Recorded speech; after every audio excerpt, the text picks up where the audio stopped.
Hi everyone, in this video, I will show you how to fix Ublock origin not working on Chrome Quick.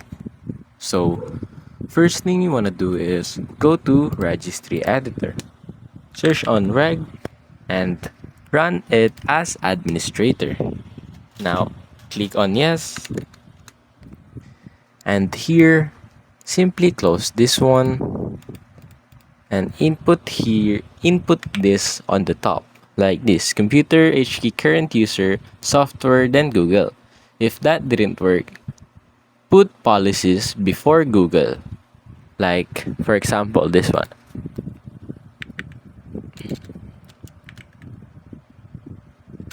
Policies, make it like that if the first one didn't work. So I'll use this one.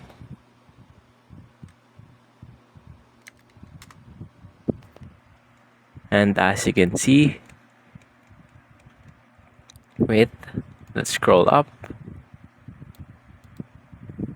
Here is the Google.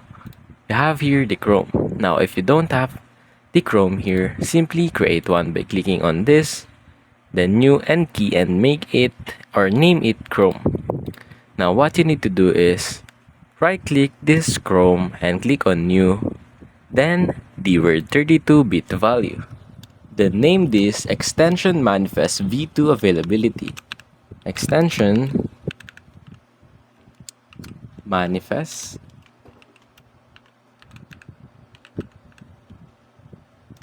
v2 availability, and hit on enter. Now what you need to do is double click this one, then make the value data into 2, then click on OK, then minimize this and restart your Chrome, and that's basically it.